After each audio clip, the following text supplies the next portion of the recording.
Dr. Beasley's 1201 paint coating is the easiest ceramic paint coating there is to use on the market today. Most ceramic paint coatings require a perfect finish before application. This means hours of compounding and polishing followed by a stringent process to chemically strip any compound or polish oils off the paint. Step 1. Wash and dry your car. Step 2. Inspect for contaminants and if discovered, use detailing clay to remove.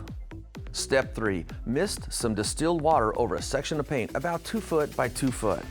Step 4. Apply 4 to 5 drops of Formula 1201 to a clean, soft foam applicator pad and then spread over the water-misted section of paint using overlapping circular motions.